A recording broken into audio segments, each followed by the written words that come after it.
प्रिय विद्यार्थियों, आइए एक बार पुनः आपका हमारी क्लास में स्वागत है। और आज हम जो अध्ययन कर रहे हैं वो क्लास 6 की थर्ड चैप्टर का दूसरी एक्सरसाइज है, उसका अध्ययन करेंगे। तो उससे पहले हम जान लेते हैं अभाज्य और भाज्य संख्याएं, प्राइम और कंपोजिट नंबर्स। तो सबसे पहले हम देखते हैं अभाज्य संख्याएं। अभाज्य संख्याएं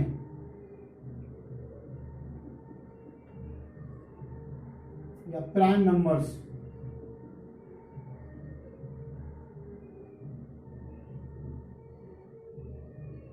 प्राइम नंबर्स ऐसी संख्याएं, हम इसकी परिभाषा लिखते हैं, एक से बड़ी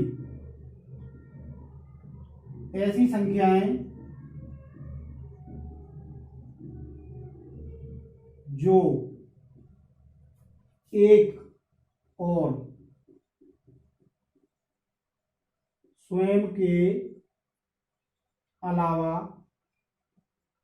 अन्य किसी संख्या से भाग नहीं होती हैं, उन्हें अभाज्य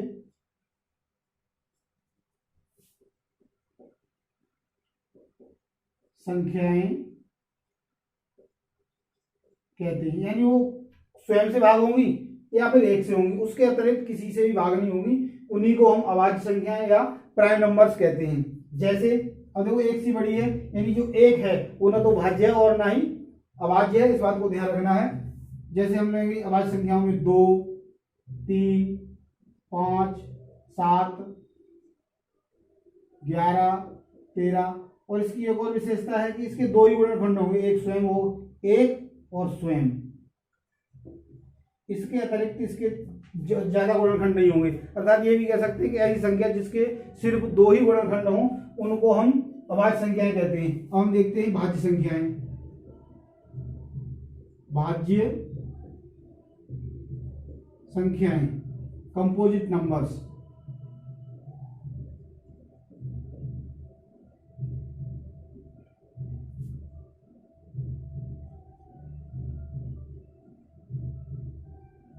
कंपोजिट नंबर्स अर्थात ऐसी संख्याएं जो स्वयं और एक के अतिरिक्त भी किसी संख्या से भाग हो जाती हैं। स्वयं एवं एक के अतिरिक्त किसी अन्य संख्या से भाग होने वाली संख्याओं को भाज्य संख्याएं कहते हैं।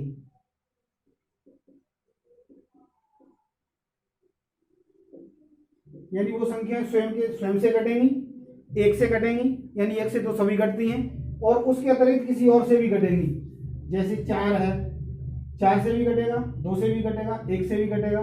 6 है, 2 से कटेगा, 3 से कटेगा, 6 से कटेगा। 8 है, 2 से कटेगा, 4 से कटेगा और 8 से कटेगा। 9 है, 9 को हम 3 से भी भाग दे सकते हैं और स्वयं 9 से भी भाग दे सकते हैं। ऐसे ही 10 है, 12 है, 14 है, 15 है, 18 है, 20 है। ये सभी क्या है?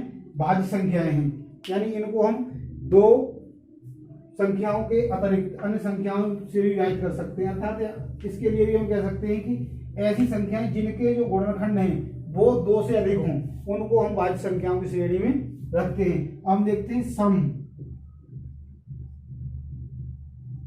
इवन और विषम।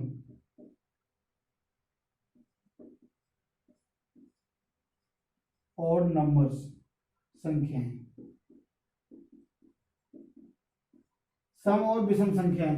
यानी जो सम और विषम संख्या उसके बारे में जानते हैं, तो सम सबसे पहले देखते हैं सम संख्याएं। सम या इवन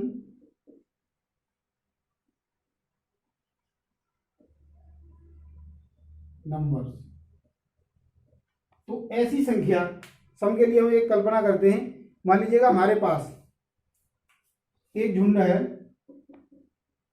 बच्चों का, कई बच्चे हैं।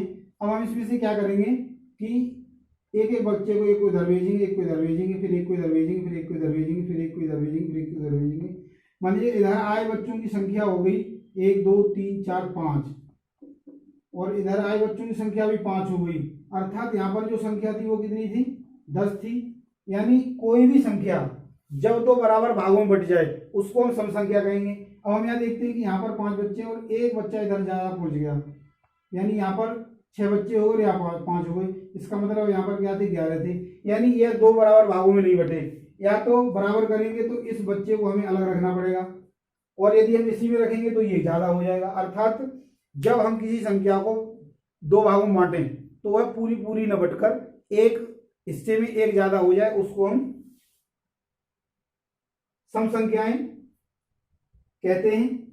अर्थात कोई भी संख्या 2 से भाग करने पर, कोई भी संख्या 2 से भाग करने पर उसका जो शेषफल है वो 0 आएगा, या ये भी कहेंगे कि वह पूरी पूरी विभाजित हो जाएगी। तो 2 से पूरी पूरी विभाजित होने वाली संख्या या 2 से भाग करने पर उस संख्या का शेषफल 0 आए उसे हम सम संख्या की श्रेणी में रखेंगे। हम देखते हैं विषम संख्याएं, विषम संख्याएं या ऑड नंबर्स। तो ऑड नंबर्स में अब जो सम संख्याओं के अतिरिक्त हैं ऐसी संख्याएं जो 2 से भाग करने पर एक शेष बच जाए। अभी मैंने देखा था उस उदाहरण में कि एक संख्या यदि एक साइड में ज्यादा है, एक तरफ 5 बच्चे और एक तरफ 6 बच्चे हैं, तो हम उस संख्या जो बांटी गई थी उसको हम विषम संख्या की श्रेणी में रखेंगे। जैसे 3 है, 5 है, 7 है, 9 है, 11 है, 13 है, 15 है। यानी 2 से भाग करेंगे तो ये पूरा पूरा भाग नहीं होगा और शेष एक बचेगा।